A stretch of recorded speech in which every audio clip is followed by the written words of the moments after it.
भडगाव तालुक्यातील माजी सैनिक समाधान पाटील यांनी भाजपाला सोडचिठ्ठी देत शिवसेना शिंदे गटात पक्षप्रवेश करून पाचोरा मतदारसंघात अप्पांच्या सेनेला अधिकचे बळ देण्याचे काम केल्याची चर्चा पंचक्रोशीत गाजत आहे।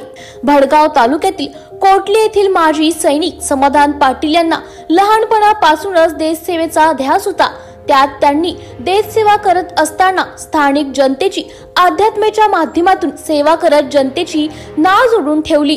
पुढे देश सेवेतून सेवानिवृत्त होऊन समाज कार्याचा ध्यास घेतला व एकाकी कोरोना महामारीने थैमान घातले। त्यात त्यांनी तालुक्यातील व आपल्या कसगाव वाडे गटात फवारणी मास्कचे वाटप करून रुग्णांना फळ वाटप करणे, परिसरात वृक्षारोपण करणे, नवयुवक यासाठी स्पर्धा परीक्षांच्या अभ्यासासाठीचे पुस्तकं उपलब्ध करून देणे असे काम सुरूच ठेवले व आपल्या या गटात व तालुक्यातील जनसामान्यांची सेवा करत असताना त्यांच्या अशा उत्तम कार्याची दखल घेत भारतीय जनता पार्टीने त्यांना आपल्या गटात सामील करून घेतले। तेथेही त्यांनी प्रामाणिकपणे आपल्या कामाचे चुणूक दाखवली व बूथ प्रमुखापासून ते थेट जिल्हा सैनिक आघाडी अध्यक्षपर्यंत आपली मजल मारली। पुढे भाजपाच्या निशाणीवर विश्वास ठेवत दूध संघाची निवडणूक, मार्केट कमिटीची निवडणूक, शेतकरी सहकारी संघाची निवडणूक व देशाची लोकसभेची निवडणूक यात निष्ठेने आणि प्रामाणिकपणे पक्षाचे काम केले। जनसेवा सुरू असतानाच लोकसभेला भाजपा, शिवसेना शिंदे व राष्ट्रवादी अजित पवार गटाची महायुती असताना खासदार स्मिताताई वाघ यांच्या प्रचार दौऱ्यादरम्यान पाचोरा भडगाव मतदारसंघाचे आमदार किशोरप्पा पाटील यांच्याशी त्यांचा संपर्क आला। आप्पांची कामाची कार्यपद्धत, विकासात्मक दृष्टिकोन व विरोधक असून सुद्धा सन्मानाने हसतमुखाची वागणूक याबाबतचे विशेष आकर्षणाने त्यांना शिवसेना शिंदे गटात ओढून आणले व त्यांनी शिवसेना शिंदे गटात जाहीर पक्षप्रवेश केला। त्यांच्या या प्रवेशाने देशाची सेवा करणारा देशसेवक सैनिक व महाराष्ट्र पोलिसात काम करून चुकलेले पोलीस सैनिक किशोरप्पा पाटील हे दोघेही रक्षक समाजसेवेसाठी एकत्र आल्याने जनतेचा विकास नक्कीच साध्य होईल यात शंका नाही। याबाबतची त्यांची एक्सक्लुझिव्ह मुलाखत आपण बघूयात। नमस्कार, मी लक्ष्मीकांत देसले, उपसंपादक ट्रेन लाईन न्यूज। आज आपण आलो आहोत देशसेवेनंतर निवृत्त झाल्यानंतर समाज कार्याचा ध्यास घेतलेले समाधान पाटील यांच्याकडे। समाधान पाटील यांनी देशसेवेतून निवृत्त झाल्यानंतर कोरोना काळात सामाजिक व धार्मिक आध्यात्मिक क्षेत्र असतील यात आपलं जोरदार समाजसेवा चालू केली। ही समाजसेवा करत असताना भाजपा या पक्षाने त्यांची दखल घेतली व त्यांच्या गटात सामील केले व त्या पक्षात एक प्रामाणिक कार्य करत असताना त्यांनी बूथ प्रमुखापासून ते जिल्हा सैनिक आघाडीपर्यंत आपली मजल मारली। पण हे सर्व करत असताना नेमकं असं घडलं काय की गेल्या 15 दिवसापूर्वी माननीय पाचोरा भडगाव मतदारसंघाचे आमदार किशोरप्पा पाटील यांच्या नेतृत्वावर विश्वास ठेवून मुंबई येथे वर्षा बंगल्यावर मुख्यमंत्री एकनाथजी शिंदे यांच्या उपस्थितीत पक्षप्रवेश केला। नेमकं भाजपा सोडून शिवसेना शिंदे गटात पक्षप्रवेश करण्याची नेमकी त्यांची भूमिका काय आहे, तर ही भूमिका आपण त्यांच्याकडूनच जाणून घेऊ। नमस्कार, सर्वप्रथम ट्रेन लाईन न्यूजचे मी आभार मानतो। तर मी तुमच्या मताशी सहमत आहे, पण काही गोष्टी मी तुम्हाला क्लिअर करू इच्छितो। समाजसेवेची आवड ही देशसेवा करत असताना जय बाबाजी गणेश मित्र मंडळ असा माझा मित्र परिवाराच्या सहाय्याने आपल्या गावात हरिनाम कीर्तन सप्ताह 20 वर्षापासून सतत राबवत आलो आहे।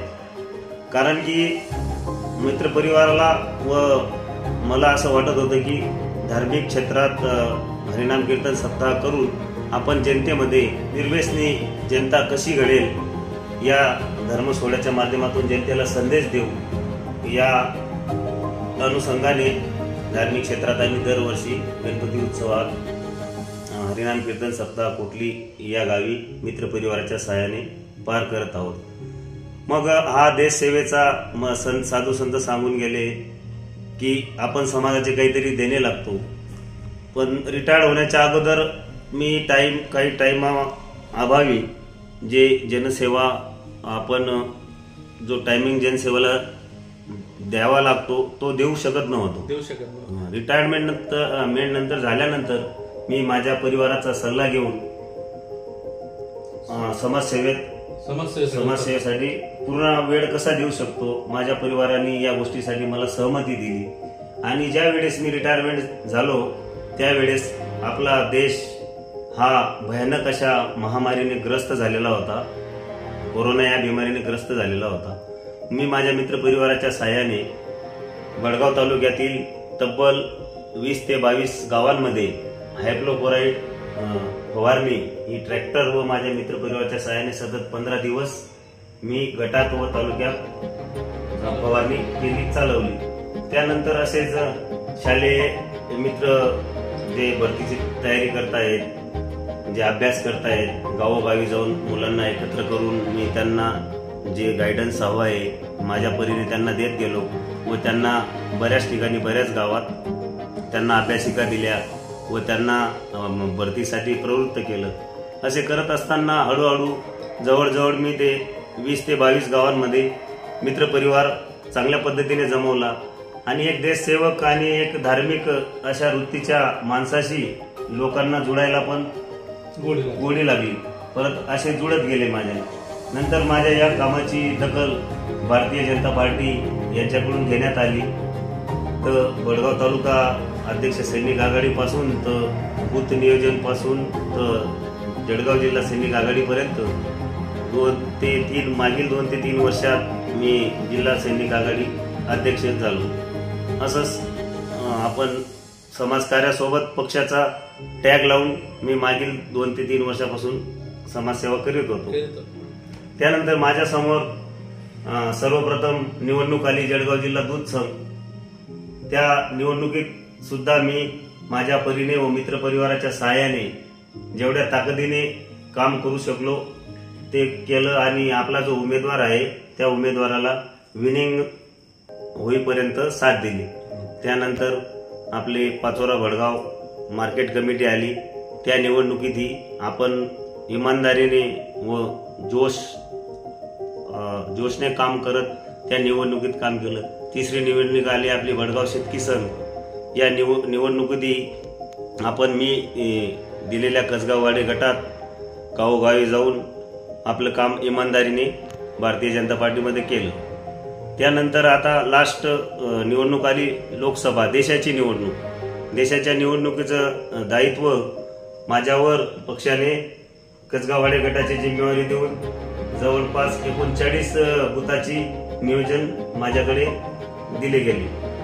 त्याप्रमाणे एक बूथ दर बूथ व्हिजिटिंग करत 10 दिवस मोठ्या रात्रंदिवस जागरण करून पक्षाचे काम मी इमानदारीने केले आणि जवळजवळ 37 ते 38 1-2 बूथ वगळता 37 ते 38 बुथांवर 50 ते 60 या रेशिओने चांगल्या पद्धतीने यश मला त्या ठिकाणी आले.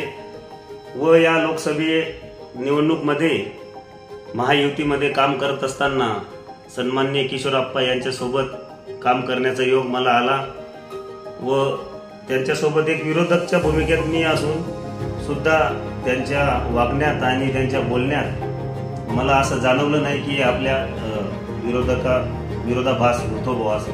त्यांच्या स्वभावापासून आणि त्यांच्या काम करण्याच्या कार्यशैलीपासून मी प्रभावित झालो.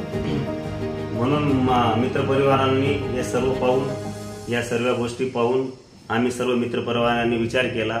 कारण की काय आहे ना, जर आपण ज्या लोकांना जोडलं, आपल्यासोबत जोडलेलो आहे, भारतीय जनता पार्टीचं आपल्या देशावर सत्ता आहे, परंतु लोकल नेतृत्वावर आपली सत्ता, स्थानिक नेतृत्वावर आपली सत्ता नसताना आपण आपल्या गटाचा किंवा आपल्या जवळच्या लोकांचा काही समस्या असतील त्या सोडू शकत नव्हतो. या कारणाने आपण निर्णय घेतला की किशोरप्पांच्या विकास कामावर विश्वास ठेवून आपण आपल्या गटातील विकास काम चांगल्या पद्धतीने करू शकतो असा सर्व मित्रपरिवाराच्या सहाय्याने निर्णय करून आम्ही महाराष्ट्राचे मुख्यमंत्री सन्माननीय शिंदे साहेब यांच्या निवासस्थानी जाऊन शिवसेनेत प्रवेश घेतला.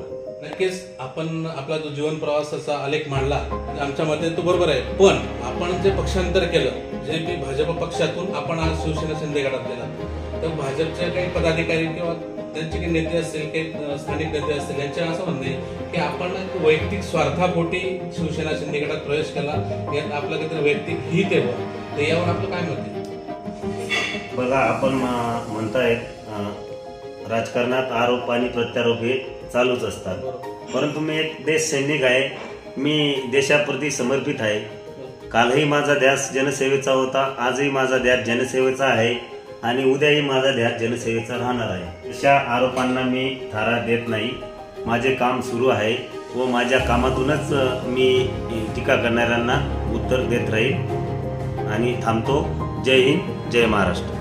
नक्कीच आपलं देशाप्रती व समाजसेवेप्रती जी लगन दिसली खरोखरच उल्लेखनीय आहे व आपण पक्षप्रवेशा अगोदर व आज पक्षप्रवेशानंतर जी जनता आपल्या पाठीशी होती ती कालही होती, आजही आहे आणि उद्याही राहील. आपल्या कामाप्रती सर्वांना आदर आहे व आपल्याला नक्कीच येणाऱ्या काळात यश मिळेल ही आम्ही अपेक्षा बाळगतो व पुढील वाटचालीस शुभेच्छा देतो. धन्यवाद.